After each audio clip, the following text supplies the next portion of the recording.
তাহলে চতুর্থ নম্বর আইনটা কি? কোরআন শোনার ফিরে আসেন সূরা মুজাদালা আয়াত নম্বর 11। আমার আল্লাহ বলেন, ইয়া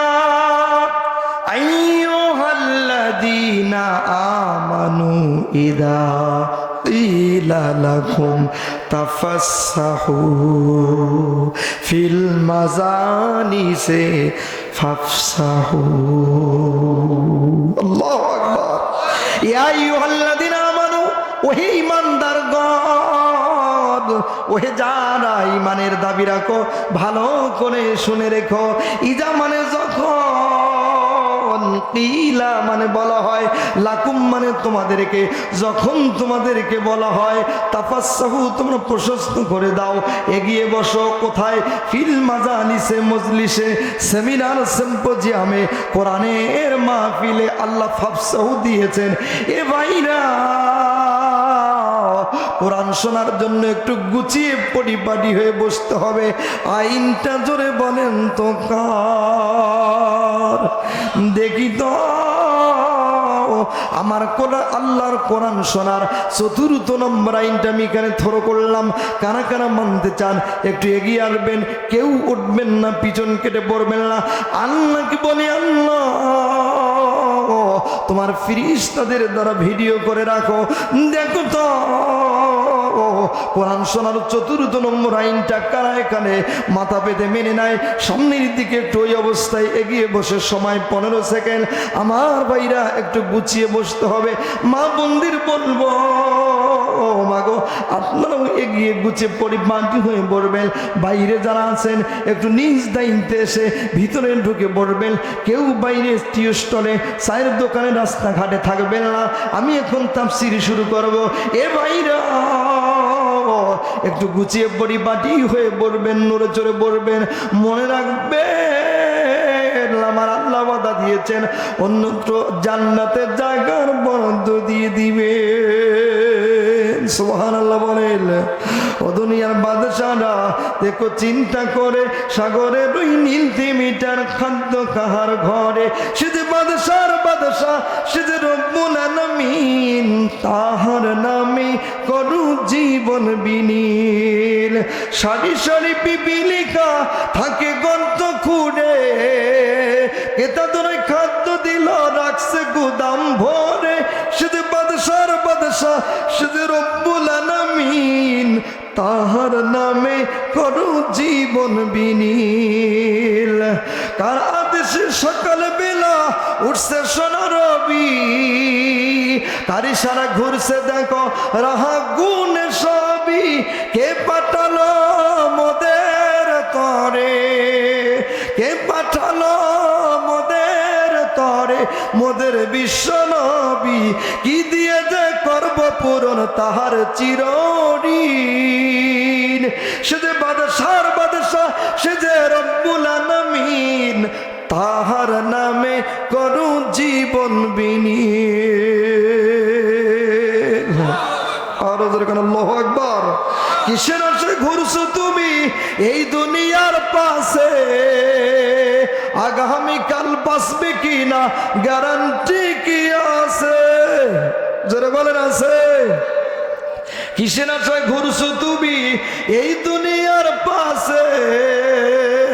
আগামীকাল বাঁচবে কিনা গ্যারান্টি কি আছে? একটু পরে যেতে পারো, একটু পরে যেতে পারো চির সুখের দিন। একটু পরে হতে পারে জীবন তোমার লীন।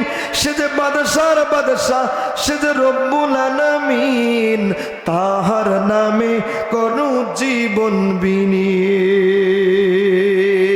লিল্লাহে তাকবীর। Come to my point. আমার ভাইরা ফিরে আসেন। আজকে আমরা পড়েছি সূরা ইব্রাহিমের 24 নম্বর আয়াতে কারিমা। আল্লাহ রাব্বুল আলামিন কি বলছে সেখানে আমরা সেদিকে চলে যাই।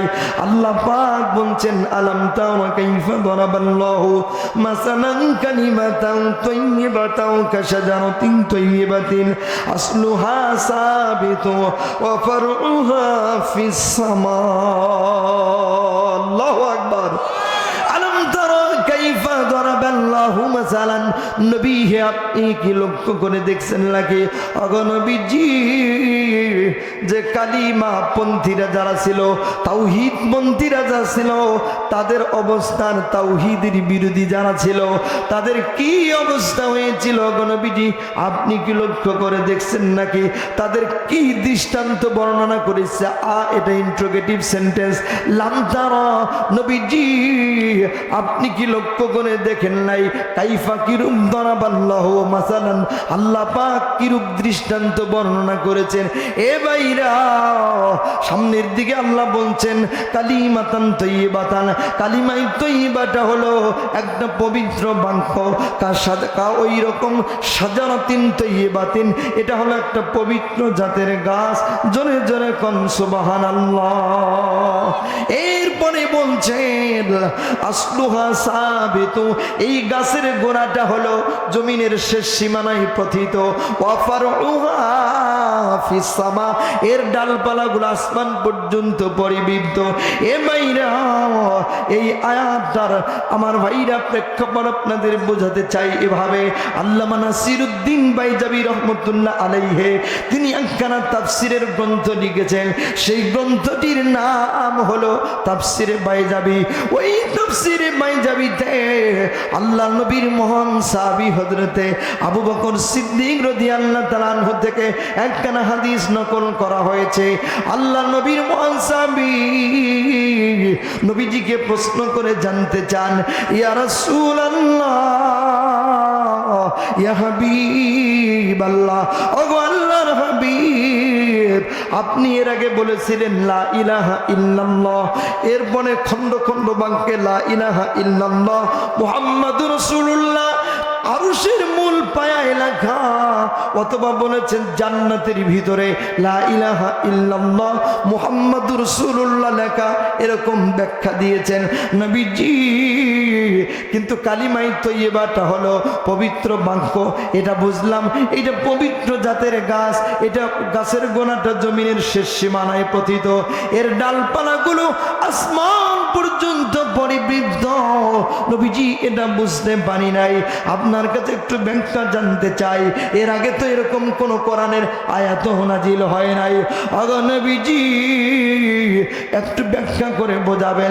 নবীজি, আল্লাহ নবী আমার ভাইরা প্রশ্ন করে আবু বকর রাদিয়াল্লাহু তাআলা আনহুর কাছে জানতে চান, হে আবু বকর, তোমার কাছে আগে প্রশ্ন করে জানতে চাই, বলো তো তোমার এলাকার যে গাছগুলো আছে বলো তো কয়টা অংশ? বলে হুজুর 3টা অংশ। বলো তাহলে কোন অংশ কোথায় থাকে? নবীজি যখন জানতে চেয়েছেন আবু বকর রাদিয়াল্লাহু তাআলা আনহু বলেন, একটা অংশ মাটির নিচে থাকে, আর একটা হলো মাটির উপরে মাঝখানে যেটা গোল, এরপরে হলো একটা অংশ ডালপালা থাকে। নবীজি বলেন, আবু বকর শোনো, কালিমায়ে তয়্যিবার ব্যাখ্যাটা হলো ইবনে কাসিরে যা এসেছে আমার ভাইরা, আব্দুল্লাহ ইবনে আব্বাস রাইসুল মুফাসসিরিন তিনি যা ব্যাখ্যা দিয়েছেন, কালিমায়ে তয়্যিবা কা শাজারাতিন, কালিমাতান তয়্যিবাতান কা শাজারাতিন তয়্যিবাতিন, এর ব্যাখ্যা হলো কালিমায়ে তয়্যিবাটা হলো আমার ভাইরা একটা খেজুর গাছের সাথে তুলনা করা হয়েছে। আমার ভাইরা তিনি বলছেন খেজুর গাছের সাথে কালিমার গাছকে তুলনা করা হয়েছে। আমার ভাইরা কেন খেজুর বৃক্ষের সাথে তুলনা করা হলো? কারণটা হলো নবীজি বোঝাতে চাইছেন আবু বকর হাকিকি অর্থে হলো কালিমা লা ইলাহা ইল্লাল্লাহ, আর রূপক মাজাজি অর্থে হলো ভিন্ন। এই লা ইলাহা ইল্লাল্লাহ খেজুর বৃক্ষের সাথে তুলনা মানে হলো, ভালো করে শুনে রেখো, যখন ওই মক্কায় মরুভূমির প্রান্তরে আমার ভাইরা ঝড় হওয়া শুরু হয়ে যায়, টর্নেডো শুরু হয়ে যায়, ঘূর্ণিঝড় শুরু হয়ে যায়, খেজুর বৃক্ষ বীর ভেসে দাঁড়িয়ে থাকে, একটা পাতাও নাড়াতে পারে না, গাছ ভাঙতেও পারে না। আমার ভাইয়ের জন্য বলেন কথা ঠিক কিনা?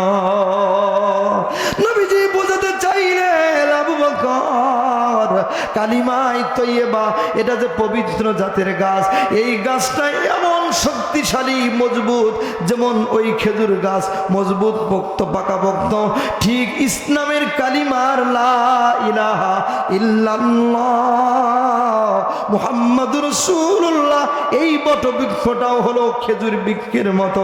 ইবনে কাসির যা বলেছি তার মানে হলো এটাও হলো শক্তিশালী মজবুত। জোরে বলেন কথা ঠিক কিনা? ভাইরা আমার, নবীদের থেকে আগের আয়াতের একটু বলতে চাই, জানাম তারা কাইফা দরাবাল্লাহু মাসালান, কিরূপ দৃষ্টান্ত আল্লাহ বর্ণনা করেছেন। এই কালিমার গাছ কাটতে চেয়েছিল আমার ভাইরা নমরুদ, কালিমার গাছ কাটতে চেয়েছিল ফেরাউন, কালিমার গাছ কাটতে চেয়েছিল আমার ভাইরা হামান, সাদ্দাত, কারুন, কালিমার গাছ কাটতে চেয়েছিল আবু জাহল, এমনকি গোটা দুনিয়া এই পর্যন্ত কালিমার গাছ বিদায় করতে চেয়েছে নাকি? পারছে? পারে নাই। তার মানে এত মজবুত খেজুর বৃক্ষের সাথে তুলনা করলেন, এটি হলো হাকিকি অর্থে। আমার ঘরে রূপক মাজাজি অর্থে ব্যাখ্যাটা কি, সেই ব্যাখ্যাটা দিয়ে আলোচনার ভিতরে চলে যাবো। মাজাজি অর্থে হলো কালিমার গাছ মানে আবু বকর নবীজি বললেন, আমার ভাই নাসিরুদ্দিন বাইজাবির বর্ণনা থেকে বলছি, আমার ভাইরা তাফসিরে বাইজাবি থেকে বলছি, কালিমার গাছের রূপক মাজাজি অর্থ হলো ইমানদার আল্লাহওয়ালা মুমিন মুসলমান, কালিমাওয়ালারা পৃথিবীতে 250 কোটি মুসলমান সবাই হলো কালিমার গাছ। সুবহানাল্লাহ বলেন। এটি রূপক অর্থে, মাজাজি অর্থে। এখন আবু বকর রাদিয়াল্লাহু তাআলা প্রশ্ন করেছেন, বুঝলাম হুজুর ইমানদাররা কালিমার গাছ, কারজুলেন ওয়াহিদ, সমস্ত মানুষের একটা বডির মতো একটা গাছ বুঝলাম, তাহলে কেমন করে একই জিনিস গাছের গোড়া হয় আবার ডালপালা হয়? আল্লাহ বলছে আসলুহা সাবিতু, এটার গোড়াটা জমিনের শেষ সীমানায় পতিত, এর ডালপালাগুলো আসমান পর্যন্ত পরিবৃত, এটা তো বুঝলাম না। হযরতে আবু বকরকে নবীজি লক্ষ্য করে বলেন, আবু বকর তোমার কাছে জানতে চাই, বলো তো একজন ইমানদার আল্লাহওয়ালা মুমিন মুসলমান পৃথিবী ছেড়ে যখন চলে যায়, আমরা তখন তাকে কোথায় দাফন করে আসি? আমরা কোথায় দাফন করি? মাটির নিচে। কোথায়? মাটির নিচে। কোথায়? এদিকে ডান পাশে কথা বললে হবে না, কথা বন্ধ করুন। আমার ভাইরা কোথায় রেখে আসি? মাটির নিচে। নবীজি বলে, আবু বকর মাটির নিচে দাফন করে আসা মানে হলো ওই কালিমার গাছের একটা শিকড় বেড়ে গেল। সুবহানাল্লাহ। আবু বকর রাদিয়াল্লাহু তাআলা আনহু প্রশ্ন করেছেন, আল্লাহর হাবিব এটা বুঝলাম, কিন্তু কেমন করে ওই ইমানদাররা গাছের গোড়া হলোটা বুঝলাম, কিন্তু কেমন করে ডালপালা হয় এটা তো বুঝলাম না। নবীজি বলেন, আবু বকর শুনে রেখো, যখন লোকটাকে দাফন করে চলে আসলাম, বলতো লোকটা রুহুটা কোথায় যায়? বলে হুজুর আসমানে চলে যায়। নবীজি বলেন, একজন ইমানদার আল্লাহওয়ালা মুমিন মুসলমান মরে যাওয়া মানে হলো ওই কালিমার গাছের একটা শিকড় বেড়ে গেল আর একটা ডাল বেড়ে গেল। সুবহানাল্লাহ। আমার ভাইরা, তাহলে কালিমার ইমানদাররা আল্লাহওয়ালা মুমিন মুসলমানরা তারা মরে গেলে কালিমার গাছের আমার ভাইরা গোড়ার শিকড় বেড়ে যায়, গোড়া শক্তিশালী হয়, আবার মরে গেলে রুহুটা ইল্লিনে চলে যায়। ইল্লিন ভালো জায়গা আমার ভাইরা, আসমানে যেটা সেটা হলো ডালপালা, কালিমার গাছের ডাল বেড়ে যায়। জোরে বলেন কথা ঠিক কিনা? আপনাদেরকে বোঝাতে চাই আমার ভাইরা, আপনাদের এলাকায় গাছ আছে না নাই? আম গাছ বলেন আছে না নাই? জাম গাছ, কাঁঠাল গাছ, পেয়ারা গাছ, বড়ই গাছ। এখন মজার ব্যাপার হলো, বোঝার স্বার্থে বলছি, আপনার বাড়ির আম গাছটা থেকে ফলদায়ক গাছটা থেকে কেউ ষড়যন্ত্র করে একটা ডাল কেটে দিল অথবা ভেঙ্গে দিল, আমার ভাই আপনার বাড়ির গাছটাকে মরে যায়? জোরে বলেন মরে যায়? মরে যায়? আমার ভাড়া মরে যায় না, বরঞ্চ আমি দেখেছি, মজার ব্যাপার হলো আমাদের এলাকার গাছগুলো দেখেছি যেখান থেকে ডালটা কেটে দেওয়া হয় অথবা ভেঙে দেওয়া হয়, 2-4-10 দিন পরে দেখবেন ওখান থেকে নতুন করে 10-20-50টা শাখা প্রশাখা বের হয়। কথা বলেন ঠিক কিনা? আমার ভাইরা, পৃথিবীর সূচনা লগ্ন থেকে এই পর্যন্ত যারাই কালিমার গাছ থেকে 2-1টি ডাল কেটে দিয়ে ভেঙে দিয়ে জেল জুলুম নির্যাতন আর ফাঁসির কাছে জড়িয়ে মানবতার মুসলমানদের সেই লোকজনকে বিদায় করার ষড়যন্ত্রে যারা মেতে উঠেছিল, কালিমার গাছ থেকে 2-1টি ডাল কেটে দিয়ে জেল জুলুম ফাঁসি দিয়ে তারা কালিমার গাছ সমূলে উৎপাদন করতে পারে নাই।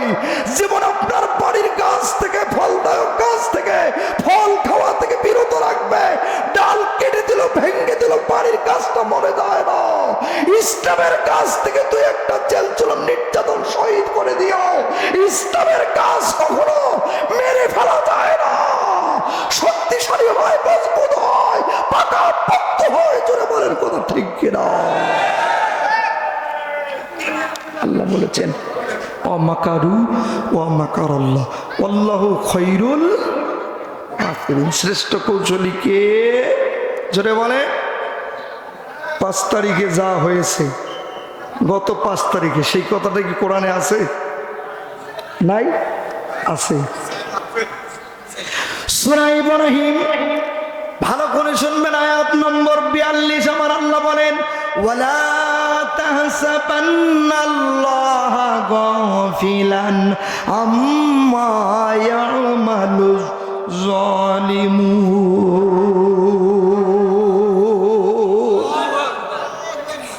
ভালো করে শুনুন। আপনারা যে চিন্তা করছেন ওই কথাটাই এখানে আছে। আপনারা ধারণা করেছিলেন, আমরা বক্তারা ওয়াজ করেছি ফেরাউনের, নমরুদ, সাদ্দাদ, হামান, কারুনের, আমার ভাড়া স্বৈর শক্তি, আমার ভাড়া ফেরাউনের ওয়াজ করেছি, কিন্তু ফেরাউন চোখে দেখি নাই। দেখেছি? জোরে বলেন। আমার ভাড়া মজার ব্যাপার হলো আল্লাহ বলছেন ওয়ালা তাহসাবান্নাল্লাহ, তোমরা এই ধারণা করো না গাফিলা, যে আল্লাহর উপরে তোমরা এই ধারণা করো না গাফিলান, আল্লাহ গাফিল হয়ে গেছে, আল্লাহ তোমাদের উপরে অমনোযোগী হয়ে গেছে। না, আম্মা ইয়ামালুজ জালিমুন, জালিমরা যা করে সব আল্লাহ দেখে রেখেছেন। আল্লাহু আকবার বলেন।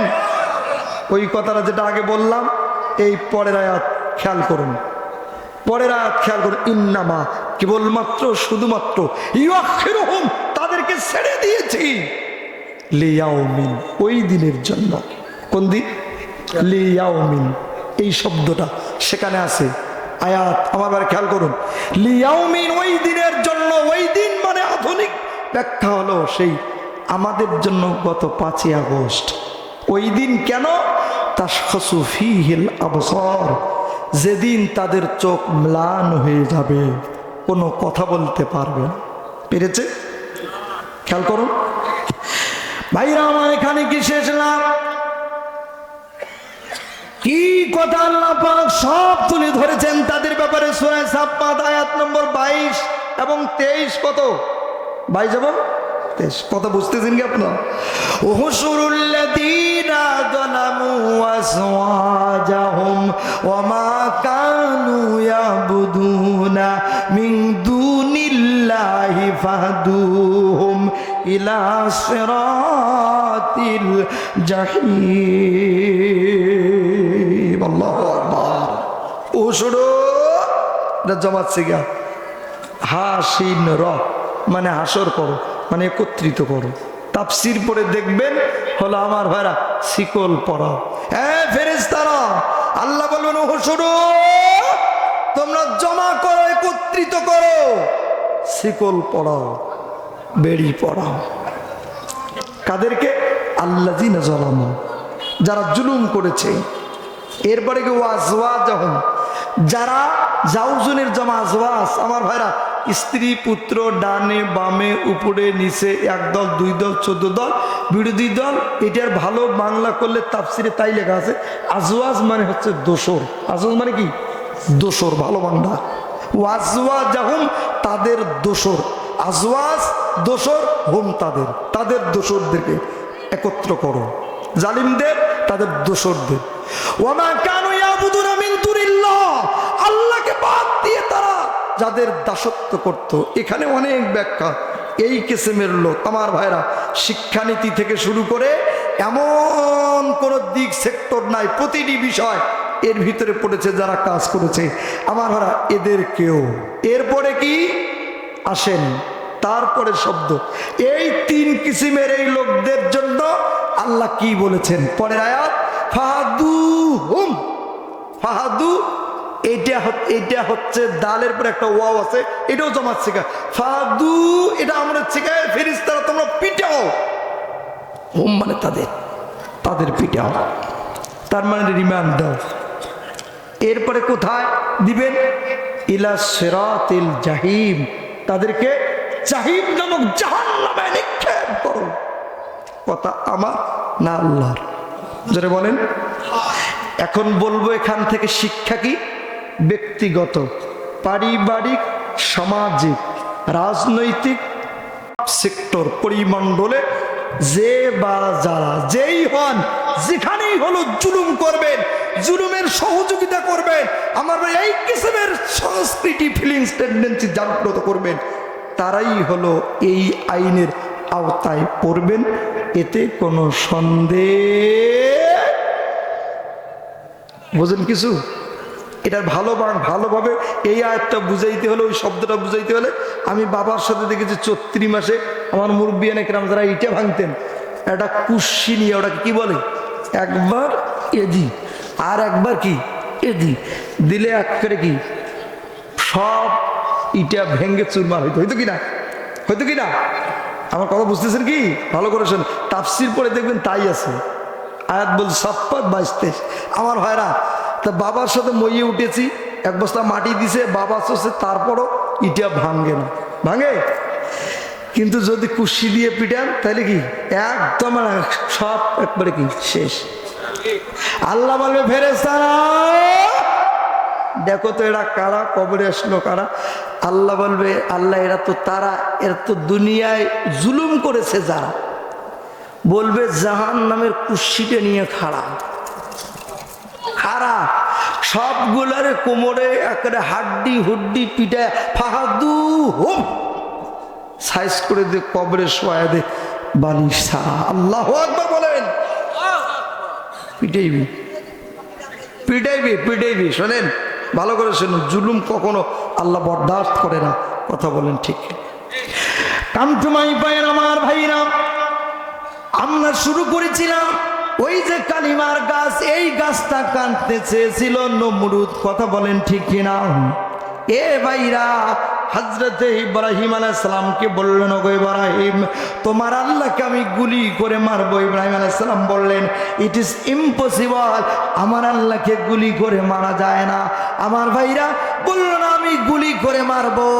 এবার তাফসিরে এসেছে 4টা শকুনের কান্দে ভর করে ফাঁকা আকাশের দিকে তীর ধনুকটা নিয়ে ছুটে চলল, আর ভিতরে ভিতরে বলল, আল্লাহ আমি কিন্তু ভিতরে ভিতরে তোমাকে মানি। ও মালিক, তোমার বান্দাদেরকে পরীক্ষা করার জন্যে আমি একটু তোমার কাছে শেষ আরাধনা হলো আমার তীরটা আমি মারলাম। আমার তীরটাকে তুমি ধরে একটা সামুদ্রিক মাছের বুকে লাগায়া তাজা রক্ত মেখে দাও।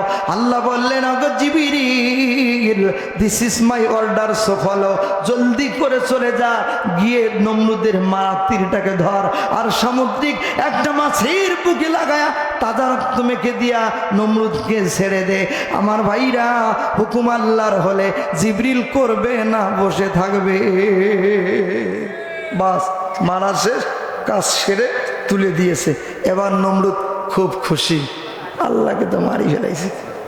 বলছি ইব্রাহিম, এই যে দেখো তাজা রক্তমাখা তীর তোমার আল্লাহকে গুলি করে মেরে ফেলেছে। এবার আলাইহিস সালাম সিজদায় পড়ে গেলেন, ডাক দিয়ে বলেন, আল্লাহ তোমাকে নাকি গুলি করে মাইরা ফেলাইছে, এটা তো কখনই সম্ভব নয়। এবার নমরুদকে একটু জানান দেওয়া দরকার, সাইজ করা দরকার। আল্লাহ বলেন, ও আমার পয়গম্বর, সাইজটা কি বড় আকারে হবে নাকি ছোট আকারে হবে? বলে সাইজটা তো বড় আকারে হলে আগে ভাগেই টের পেয়ে যাবে, সাইজটা একটু ছোট আকারে হবে। আল্লাহ বলেন, আমার পয়গম্বর তুমি রেডি হয়ে যাও, এবার নমরুদের বাহিনীকে রেডি করতে বলো। আমার বাহিনী চলে যাচ্ছে। মশা থাকা রাজধানী কোহে কাম খুলে দিলেন। আমার ভাইরা ছুটতে শুরু করলো, লক্ষ লক্ষ কোটি কোটি মশা ছুটতে শুরু করলো। এক পর্যায়ে এ ভাইরা, নমরুদের 80,000 বাহিনীকে খাওয়ার জন্য আল্লাহ পাক যে যাকে যাকে মশা পাঠিয়েছেন, এক মশা আর এক মশা ভাইয়ের দ্রুত বেগে ছুটতে গিয়া গায়ে লেগে পাটা ভেঙে গেছে। সেই ল্যাংনা মশাটা ডাক দিয়ে বলে, ওগো আমার দয়াবান আল্লাহ, তুমি নাকি আমার 3 গুণ মর্যাদা বাড়ায় দিয়েছো। ওই দেখি দেখি না মালিক, আমি একটু আমার মর্যাদাটা দেখতে চাই। আল্লাহ বলে, জিবরিল যা, জলদি করে চলে যা, গিয়ে ল্যাংনা মশাটাকে ধর, আস্তে করে নমরুদের নাকের ডগার কাছে ছেড়ে দে। আল্লাহু আকবার। ওয়া মাকারু ওয়া মাকারাল্লাহ ওয়াল্লাহু খায়রুল মাকিরিন। শ্রেষ্ঠ কৌশলীকে 1 মিনিট বুঝাচ্ছি, খেয়াল করুন, তাকান আমার দিকে, তাকান, খুব খেয়াল করে শুনবেন। ও চাচা, কি সমস্যা? বাবা একাই যাচ্ছ, যাও, আবার 2 জনকে নিয়ে যাচ্ছ কেন? সমস্যা কি চাচা? বাবা আমার দিকে তাকা।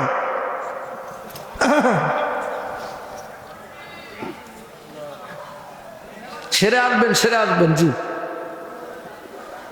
বলছি। 1 2 3, আবার শুনুন, বলছি 1 2 3। আমি বুঝলাম না, দেখেন তো চলছে ওদিকে বারবার বারবার হচ্ছে। এখন আমি পরিবেশ পাইনি কথা বলা, খেয়াল করুন। বলছি 3, 4র্থ নম্বরে কি উঠলে আমি উঠবো, ওঠা যাবে না, চলবে না, বন্ধ হবে। কারা কারা চলার পক্ষে 2 হাত তুলে দেখান, লিল্লাহি তাকবীর। খেয়াল করুন, হ্যাঁ চলুক, আছি, আপনারা থাকলে আমি আছি, আপনারা নাই আমিও নাই, চলবে? বাবারা বসো, ভাইরা আমার, মশা ছুটতেছে এত দ্রুত বেগে, এত লক্ষ কোটি মশা দেখে নমরুদের মাথা খারাপ হয়ে গেছে। এই মশা তো স্প্রে টেস্প্রে কিছু মানে না, মানে বলছে বিবি রে তাড়াতাড়ি মশারি খাটা। মশারিতে ঢুকতে গেলে না আগে নিচ দিয়ে ঢুকতে হবে, আগে তুলতে হবে, কথা বলেন ঠিক কিনা? ভাইরা আমার, আমাকারু আমাকারাল্লাহ, আল্লাহ খায়রুল মাকিরিন, শ্রেষ্ঠ কৌশলী যে আল্লাহ। আস্তে করে নমরুদের নাকের ডগার কাছে ছেড়ে দিয়েছে, মশা ঢুকে হেডকোয়ার্টারে চলে গেছে, ডিস ডিস মারতেছে, কথা বলেন ঠিক কিনা? বলছি বিবি রে তাড়াতাড়ি আসো, মাথাটা টিপ, কি যেন সমস্যা হয়েছে। দেখবেন আমার ভাইয়া মা বোনেরা এসেছেন, ওনাদের জন্য 2-4 মিনিট বলতে চাই, এখানে কষ্ট হবে। ভালো মানুষের জাত যদি হয়, স্বামী মাঠ ঘাট অফিস আদালত ব্যাংক বিমা চাকরি বাকরি কর্মক্ষেত্রে ব্যবসা বাণিজ্য থেকে এসে বাড়িতে এসে যদি বড় বড় নিঃশ্বাস ফেলে, তাহলে ভালো মানুষের জাত হলে এই প্রচন্ড শীতে রাতেও একটা হাত পা গায়ে এনে স্বামীর গায়ে বাতাস করবে, কথা বলেন ঠিক না? আর যদি খান্নাসের জাত হয় 2 মিনিট মাথা দিয়ে সরাই দিবে, কথা বলেন ঠিক কিনা? ভালো মানুষের জাত হলে আপনার খেদমত করবে, নাহলে 2 মিনিট পর কি, কথা বলেন ঠিক কিনা? মা বোনদের সামনে একটু বলতে চাই, মা বোনেরা ভালো করে কথাগুলো শুনবেন। তাহলে আপনারা এসেছেন কোরআন শোনার জন্য, আপনার জীবনের জন্য সবচাইতে, আমার মা এবং বোনেরা ভালো করে শুনবেন, আপনার কাছের এবং সবচাইতে দামি মানুষ হলো আপনার স্বামী, কথা বলেন। এখন তো স্বামী মূল্যই দেন, আছে না এরকম? স্বামীর কোনো মূল্য নেই, কেন শুনতে পাচ্ছেন না?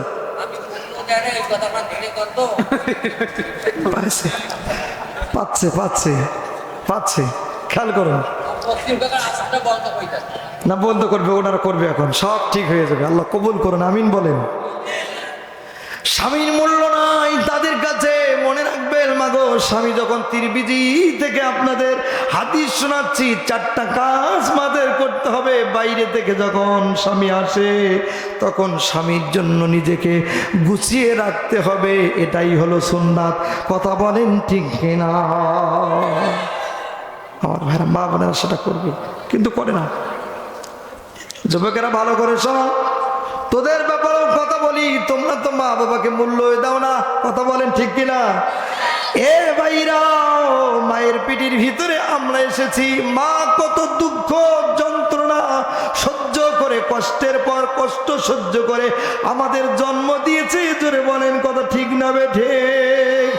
এই ছেলেরা এখন মায়েদের মর্যাদা দেয় না, অথচ আল্লাহ বলছে ওয়াকাদা রাব্বুকা আল্লা তা'বুদু ইল্লা ইয়্যাহু ওয়া বিল ওয়ালিদাইনি ইহসানা। আল্লাহু আকবার।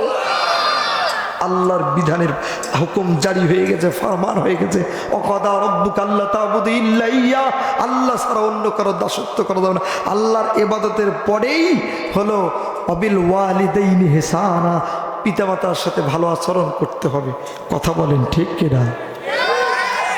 তাহলে এহসান কি?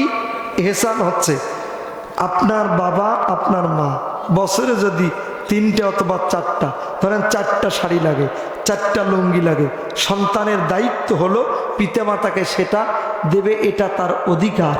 আর বছরে 4টা শাড়ি বা 4টা লুঙ্গি দেওয়ার পরে একটা বেশি দেওয়া, এটা হচ্ছে ইহসান। সুবহানাল্লাহ বলেন।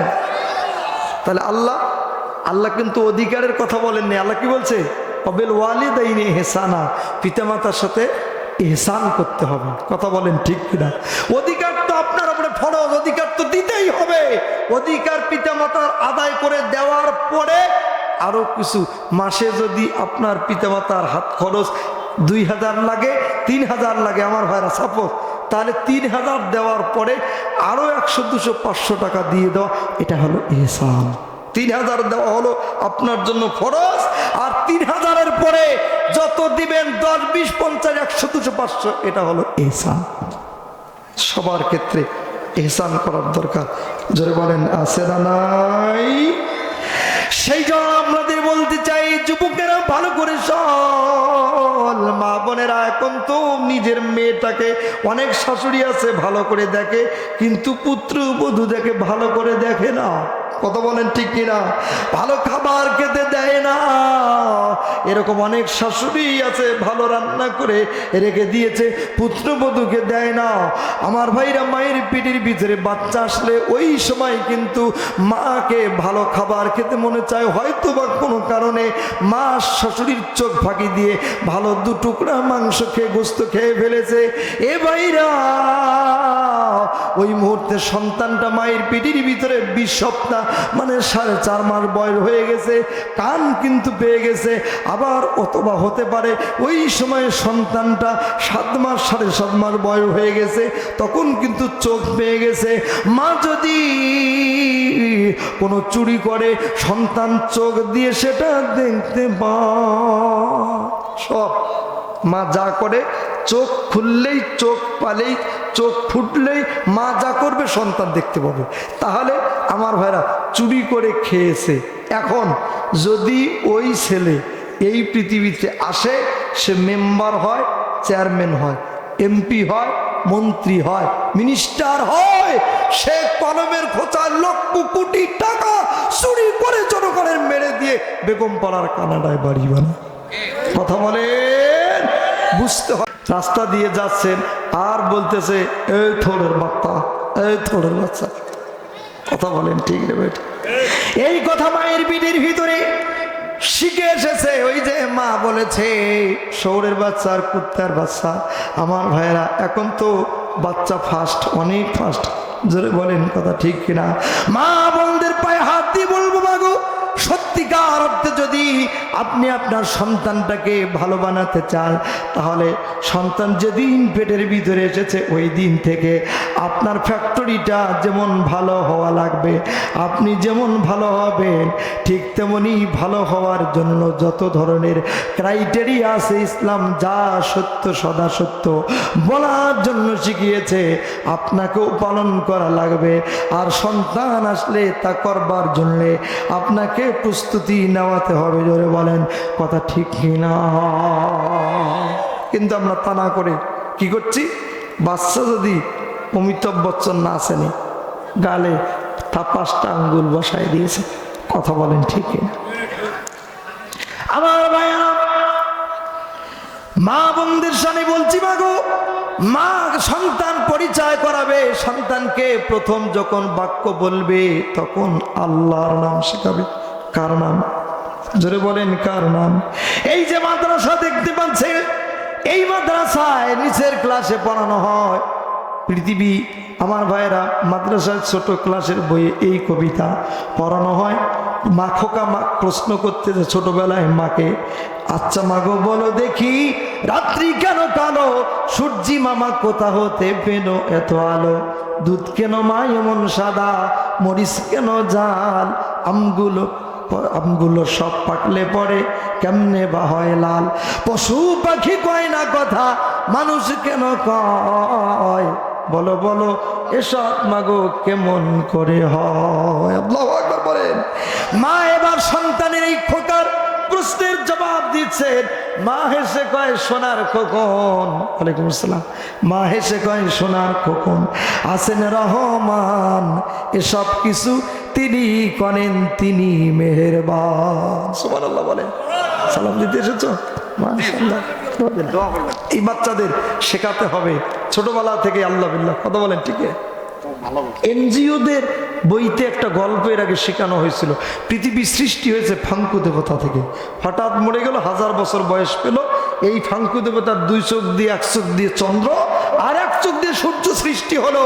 এই ফাঙ্কু দেবতার শরীরের গোস্ত দিয়ে পৃথিবীর মাটি, আর ফাঙ্কু দেবতার শরীরের হাড্ডি দিয়ে পৃথিবীর পাহাড় পর্বত, আর দাঁত দিয়ে আমার ভরা পাথর, আর বলছে লোম দিয়ে বড় বড় হলো গাছ। এটা বলছে, এরকম করে একটা গল্প পড়ানো হয়েছে আমার ভাই। তার মানে ছোটবেলায় আপনারা আমার বাচ্চাদেরকে আমার ভাই নাস্তিকতার বীজ বপন করার জন্য তারা ষড়যন্ত্র করেছে, জোরে বলেন কথা ঠিক কিনা? অথচ মাদ্রাসায় কি পড়ানো হয়? এই বাচ্চা যদি সত্যিকার অর্থে আদব কায়দা আমার ভাইরা ভালো মানুষ বানাতে চান, মাদ্রাসার বিকল্প নেই, জোরে বলেন কথা ঠিক কিনা? নৈতিক শিক্ষার মানদণ্ড নিরূপণ করতে হলে আপনার আমার কোমলমতির আমার ভাইরা সব কলিজার টুকরো সন্তানগুলোকে যদি সত্যিকার অর্থে যদি আপনি ভালো মানুষ বানাতে চান, তাহলে মাদ্রাসা শিক্ষায় শিক্ষিত করতে হবে। এছাড়া কখনো আপনার বাচ্চা আমার ভাইরা কখনো হলো দিন ধর্ম ইসলাম মুরব্বীদের ভালো মানবে না, আদব কায়দা শিখবে না, জোরে বলেন ঠিক কিনা? আপনার প্রমাণ আজকে হলো, আমি কথা হয়ে যাওয়ার বাড়ি গেছি, প্রমাণ করেন কয়টা মাদ্রাসার ছাত্র বেয়াদবি করেছে মুরব্বীদের সাথে, শিক্ষাগুরুর সাথে, কিন্তু রহ আমার প্রমাণ আছে। স্কুল কলেজ বিশ্ববিদ্যালয়ে শিক্ষকদেরকে পিটিয়েছে স্কুল কলেজ বিশ্ববিদ্যালয়ের ছেলেরা, জোরে বলেন কথা ঠিক কিনা? সুতরাং এই মাদ্রাসা মাঠে মাহফিল হচ্ছে, আপনারা বুঝতে পারছেন। এই মাদ্রাসায় যারাই সত্যিকার অর্থে আমার ভাড়া দিন শিখেছে, ইসলাম শিখেছে, সত্যিকার অর্থে তারাই হলো সোনার মানুষে পরিণত হয়েছে, জোরে বলেন কথা ঠিক কিনা? সুতরাং আমার ভাইরা এই জন্য মাদ্রাসায় বেসিক নলেজ অন্তত সন্তানদেরকে মাদ্রাসায় দিবেন, মাদ্রাসায় পড়াবেন। মৌলিক শিক্ষাটা যদি মাদ্রাসায় পায়, তাহলে ওই বাচ্চার দিয়ে পথভ্রষ্ট হওয়ার, কখন নৈতিক পদস্খলন হওয়ার কোনো সম্ভাবনা নেই, জোরে বলেন কথা ঠিক কিনা? তা না হলে ঐশীর মতো মেয়ে আপনার ঘরে জন্মগ্রহণ করবে, পিতা মাতাকে হত্যা করবে, জোরে বলেন কথা ঠিক কিনা? ফিরে আসেন, আমি আমার মূল জায়গায় চলে যাব। কষ্ট হচ্ছে? খেয়াল করুন আমার ভাইরা, বলছিলাম সন্তান পেটির ভিতরে এসেছে, মা জনম দুঃখিনী অনেক কষ্ট সহ্য করেছেন আমার ভাইরা। মা কখনো খেতে পারে নাই, কখনো হলো উঠে বসেছেন, কখনো হলো সারাটা রাত বিছানায় বসে কাটিয়েছেন। মা কখনো হলো ভালো করে ঘুমাতে পারে নাই আপনাকে যখন পেটে ধারণ করেছেন। এত কষ্ট সহ্য করেছে মা জনম দুঃখিনী। আমার ভাইরা বিজ্ঞান বলেছে, মায়ের পেটের ভিতরে সন্তান যখন আসে, সন্তানটা মোট 4500 বার লাত্তি মারে, জোরে বলেন তো কতবার? 4500 বার লাত্তি মারে। এর ভিতরে প্রচন্ড লাত্তি হলো 4টা। ওই প্রচন্ড 4টা লাত্তি কখন মারে আমার ভাইরা? ইমাম গাজ্জালির দর্শন প্রমাণ করেছে। ইমাম গাজ্জালি বলেছে, মায়ের পেটের ভিতরে সন্তান প্রচন্ড লাত্তিগুলো ওই সময় মারে মা যখন আতুর ঘরে যাবে। মা কেমনে বুঝতে পারে আমাকে আতুর ঘরে যেতে হবে, আমাকে ডেলিভারি রুমে যেতে হবে? এ মাইরা, ইমাম গাজ্জালি বলেন, আল্লাহ রাব্বুল আলামিন রহমতের ফেরেশতাগুলো মায়ের পিঠের ভিতরে পাঠায়া দিয়া সন্তানটাকে বলে, আল্লাহর ছোট্ট গোলাম, তুমি দুনিয়ায় চলে যাও, তোমার আল্লাহ রাব্বুল আলামিন তোমার জন্য বড় একটা দুনিয়া বানায় রেখেছে।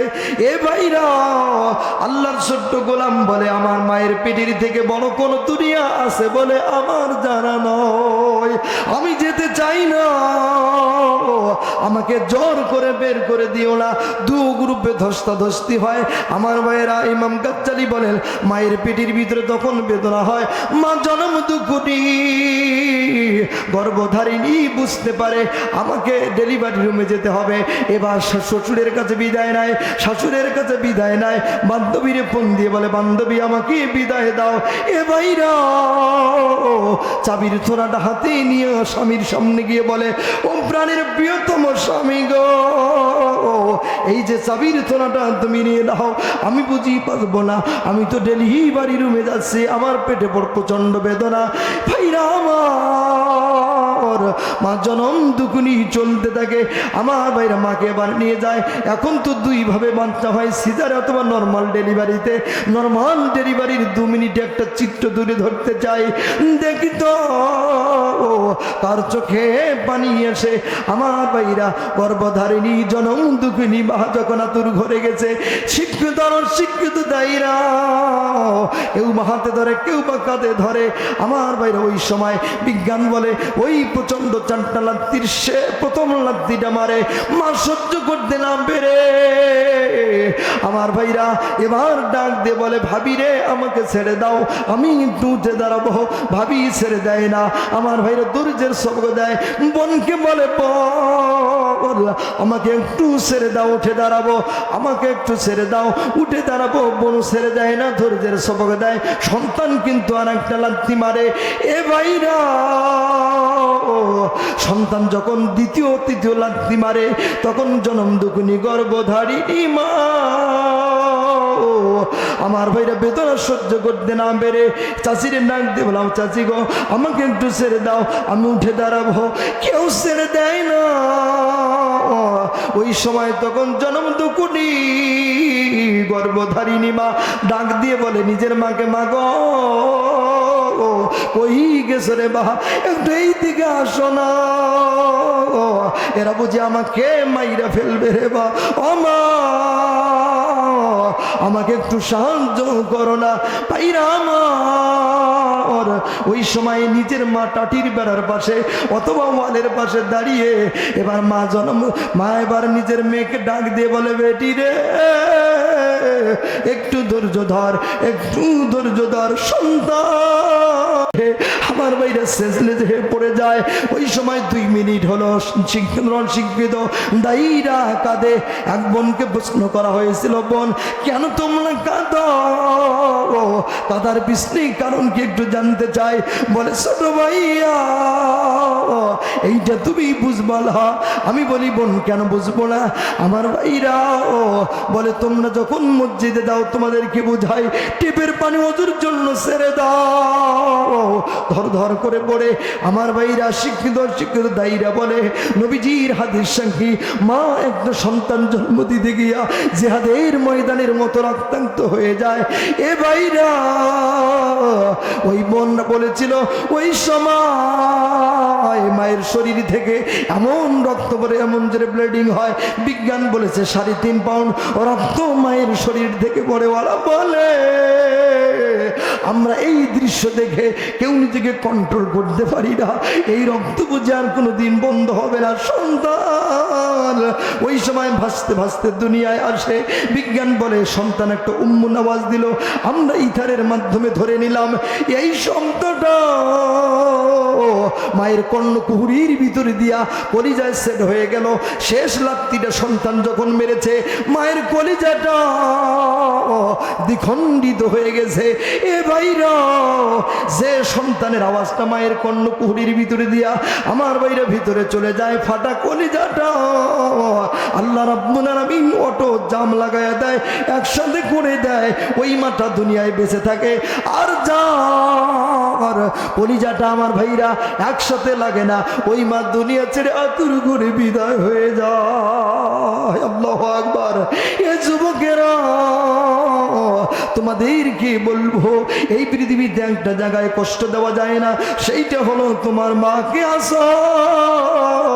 ওই মাকে কষ্ট দিবা না, ওই বাবাকে কষ্ট দিবা না। একটু দুহাত তুলে আল্লাহকে দেখো। এ ভাইরা, যাদের মা আছে, আমি একটা হাত দেখতে চাই। আল্লাহকে বলি, আল্লাহ এই মানুষগুলো মাকে কষ্ট দিবে না, বাবাকে কষ্ট দিবে না, হাত নামেন। আল্লাহ কবুল করো, তোরে বলেন আমিন। এই দেখতে চাই। আর একটু আমার ভাইরা, আপনাদের ভিতরে কার মা নাই, কার বাবা নাই? কে আসো মাকে হারিয়েছ, বাবাকে হারিয়েছ, একটু হাতগুলো সোজা করতে হবে। ভাইরা আমার, কার মা নাই, কার বাবা নাই, একটু হাতগুলো সোজা করে দেখাবেন, একটু টান টান করবেন। আল্লাহকে বলি, আল্লাহ এই মানুষগুলোর মালাই, এই মানুষগুলোর বাবা লাই, ও মালিক তাদের তো ঈদের দিনে ঈদ হয় না। এ ভাইরা ওই মা বাবার জন্য দোয়া হবে শেষে। আজকে আমি আলোচনা একটু পিছনে যাব, এখান থেকে ওই মা বাবার জন্য দোয়া হবে। আমার ভাইরা ভালো করে শুনবেন, ওই মা বাবা যাদের চলে গেছে তাদের তো মা বাবার জন্য দোয়া এবং সাদাকা ছাড়া কোনো উপায় নেই। আর যাদের মা বাবা বেঁচে আছে তাদেরকে বলবো বেয়াদবি করবে না, বাপরে খাওয়াবে মাওরে খাওয়াবে। আল্লাহ পাক জীবনের বেকারত্বের অভিশাপ দূর করে দিয়ে আল্লাহ আপনার জীবন পাল্টায়া দিবে। সুবহানাল্লাহ বলেন। মা ছিল মোর আধার ঘরে পূর্ণিমারি চাঁদ, মা সারা সে ঘরখানাতে নাই রে কোনো স্বাদ, আমার নাই রে কোনো স্বাদ। সেই মায়ের কথা পড়লে মনে, সেই মায়ের কথা পড়লে মনে ঘুম যে চোখে আসে না। হায় রে আমার মা, আমার গর্ভধারিণী মা। ছোট্ট থেকে বড় হলাম যেই মায়েরই কোলে, সেই মা ছেড়ে গেল আমায় কা ফেলে। ও ভাই আমায় কা ফেলে। সেই মায়ের কথা পড়লে মনে, সেই মায়ের কথা পড়লে মনে ঘুম যে চোখে আসে না। হায় রে আমার মা, আমার জনম দুঃখী মা, আমার গর্ভধারিণী মা। মাছানার একলা জীবন লাগে না রে ভালো, দুনিয়া থেকে হারিয়ে গেল দুই নয়নের আলো। ও ভাই দুই নয়নের আলো। মাছানার একলা জীবন লাগে না রে ভালো, দুনিয়া ছেড়ে হারিয়ে গেল দুই নয়নের আলো। ও ভাই দুই নয়নের আলো। সেই মায়ের কথা পড়লে মনে, সেই মায়ের কথা পড়লে মনে ঘুম যে চোখে আসে না। হায় রে আমার মা, আমার গর্ভধারিণী মা।